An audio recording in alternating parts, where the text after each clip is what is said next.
Hello guys, this is it. This is the last video for Dr. Stone, the Stone War. The final time I get to talk to you level people about the amazing world, the amazing series that has been Dr. Stone, the Stone Wars. I've got a wrap-up video for you. We'll break down the final episode and talk about my overall thoughts on the series. As well, we will get very excited at the fact that Season 3 has indeed been greenlit. I am absolutely over the moon. I am so happy there's going to be a Season 3. Cannot wait to get a continuation of this story. First things first, make sure you guys are subscribed for the channel. There is a video up telling you guys what I am watching in the next season. What videos are you planning to watch? And will I be seeing you guys for any of my new breakdowns? Very, very exciting stuff. There is a Discord where you get notified whenever videos go up on the channel. Also a good place to keep up with the drama that's going on. That is the copyright strike, which is why you will see 2 videos missing, and I will not be breaking down the end of Horimiya just to not even risk it.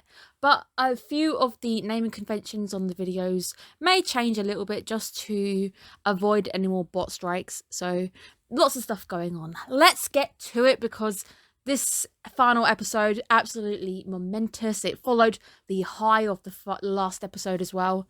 I am very, very glad as well that they didn't give us a review. They actually gave us a proper episode.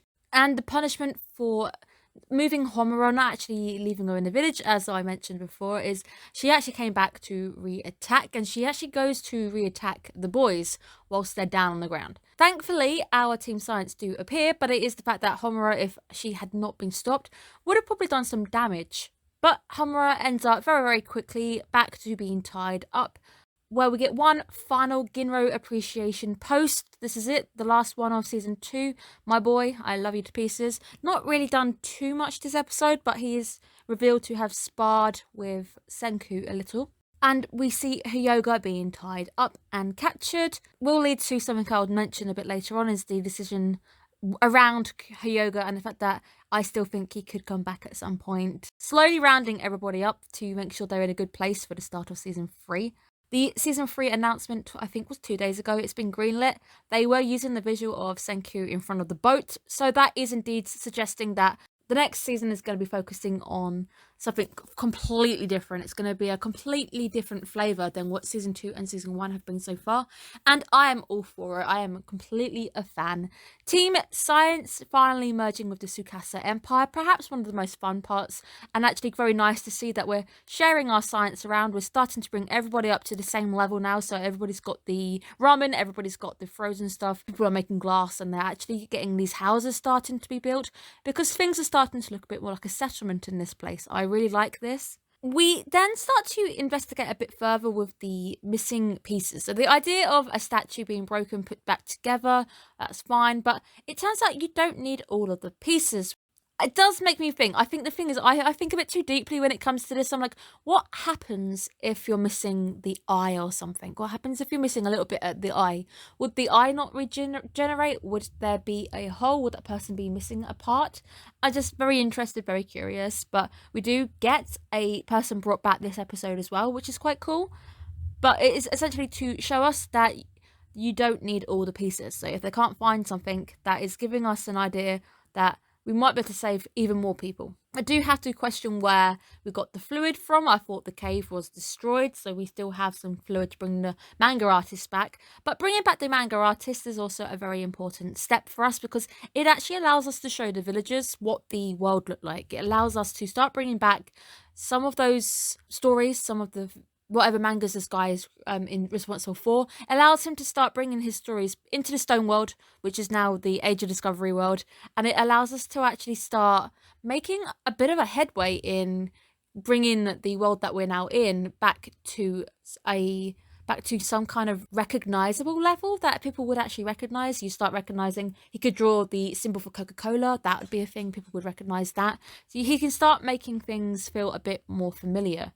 Yo ends up returning to camp. Team Science is very, very trusting of Yo, so we're kind of glossing over some of those more scarier aspects that we've seen in the season.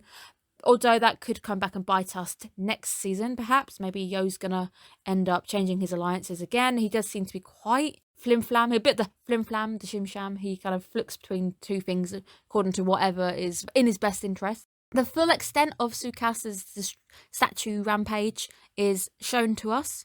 I have a few tiny little questions. I question the chances of them actually returning every piece or the correct pieces to the correct statue. A finger on one may look like a finger for another if they're missing a part. So this also leads me to think down a very dark route, is what happens if statues are brought back with two parts of humans in them? Do they turn into like a Frankenstein, or do they end up reanimating as a complete heap of mess? Lots and lots of tiny little questions, but I may be thinking about this a little bit too much. We sadly don't actually get a Yo and Gen reunion. I was really hoping those two would come back together because they seem to know each other. There seems to be a bit of a history between them, but we don't get anything further on that.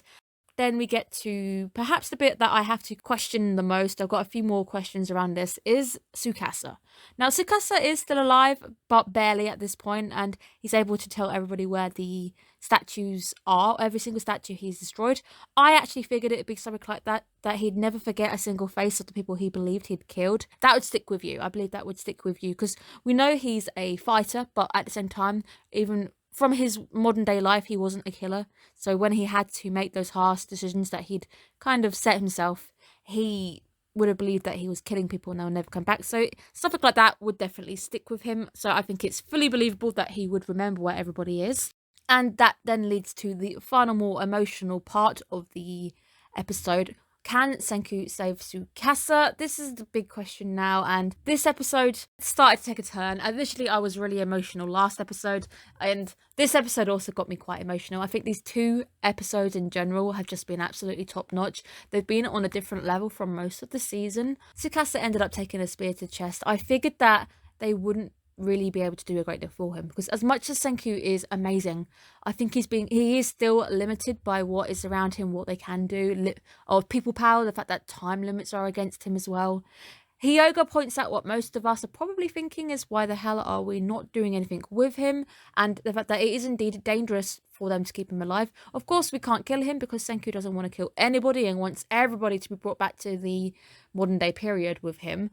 But it is dangerous, and it is leaving open a threat for a later.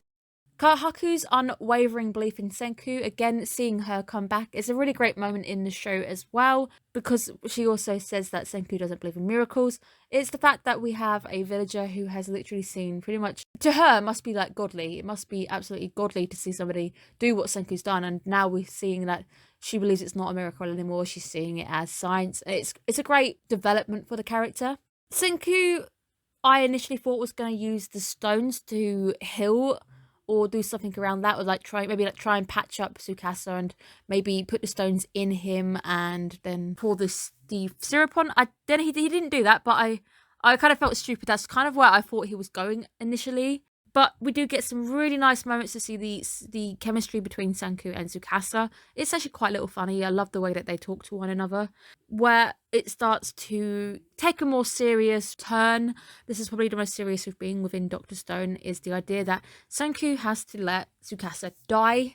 It kind of does lead us into the idea of cryogenics, but as somebody who stayed up to stupid o'clock in the morning actually researching cryogenics, because I occasionally go through phases of wanting to research random stuff, cryogenics is a science that hasn't actually had a 100% breakthrough yet. There's been no breakthroughs. There are people in, I think it's America, who, if you're rich enough, you pay to be cryogenically frozen once you die. Not a single person has indeed been brought back successfully, and I believe that company actually went bankrupt, so the bodies ended up being exhumed in anyways. It's one of those things where this, I think, is a little bit grasping at straws, a little bit more harder for me to accept, because we essentially build a freezer to store Sucassa's body.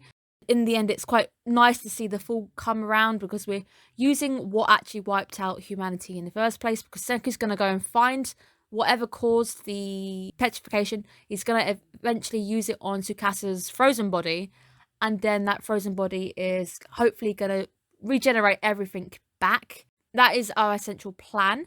The final talk we have, Sucassa and Senku's last talk when they're talking as friends, are essential goodbye Sucassa, when he's done a fantastic job, we've got to say that. But as I will mention in my wrap up, Sucassa's voice actor has somewhere else to be now, so he's got to go somewhere else, guys, and I think it's going to be fantastic to see where he goes next, because there's something coming out next season with him in it. But it's a nice little chat. We get some hints of admiration that Kohaku is admired, maybe romantic, maybe not. I don't think we will lean too heavily in the romance side for Senku, but he admires Kohaku. It's the talk of the world's strongest creature. We get that screenshot of Kohaku, and perhaps the fact that Sucassa and the journalist may have the same kind of admiration for one another. They end up reflecting upon their beginnings, their encounter with lying right back in season 1, the open, actually seeing Sucassa come back for the first time.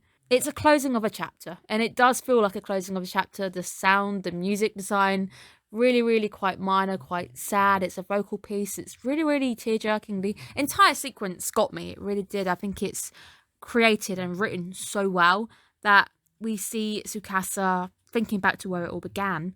And we also get to see that nature is also reclaiming their initial house, the first house they lived in 2 years ago. I think it's 2.5 years since they've woken up. So that house is now being reclaimed again by nature, which is the ongoing theme for Dr. Stone. The fact that nature will always prevail. Nature cannot be destroyed. And it's almost a guarantee that if anything will happen, nature will be there to witness the end of it.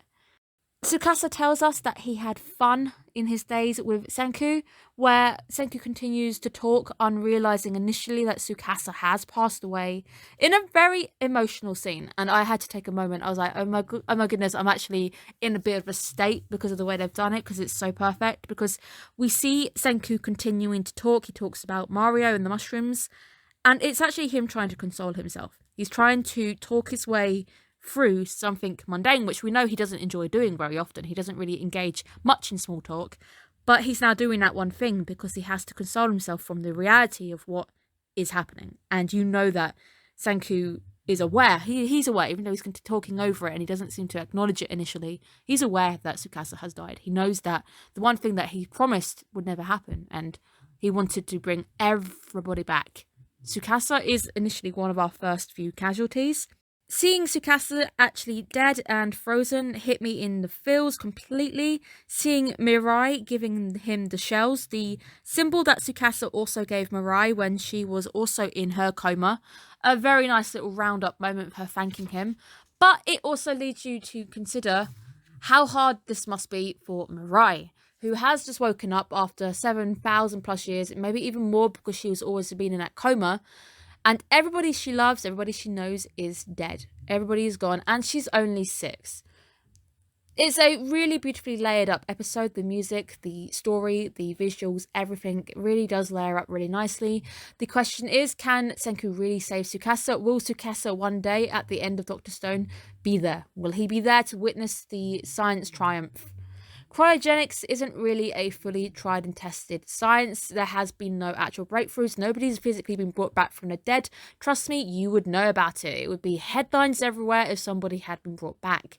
We're just simply not there yet. The refrigerator, the freezer that Senku has made, essentially will just prevent decay. The body will be preserved for a little bit, but Senku does have a time limit, which I think we also need. Senku needs some pressure. He needs a time limit to push the plot. The plot needs to be pushed forward, because I think with something like this, it could be very easy just to waver, meander. The plot could completely get lost on itself. Senku needs that driving force of a bigger goal on him. That bigger goal, what better than the biggest plot mystery of the entire show? What caused that beam of light? What actually started Dr. Stone in the first place? It is great to see at the end of the episode our people, our number. We have many, many people now following Senku as he addresses everybody. We learn a bit of a fun information that Yo apparently peed in public whilst he was being frozen. And that goes back to the biggest question we still have. What caused the petrification? We now need to go to the source of the light, which is told is the other side of the world. That is the information we got from Senku's dad. That was the importance of those guys. They've passed on that golden nugget.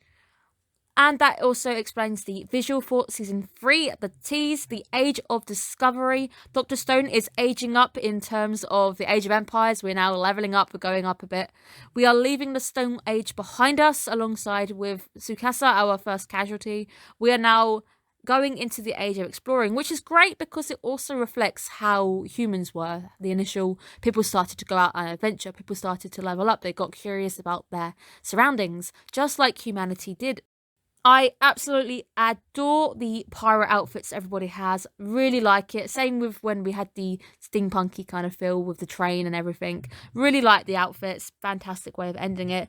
And this is now going to be my final review, my final kind of wrap up, my final thoughts on this season as a whole. And I'll give you my overall score as well because I had to really think about this one. Many things in my head. I've got things like the idea of Hyuga coming back. I fear that he will come back at some point, and I think it is going to bite them in the butt a bit later on.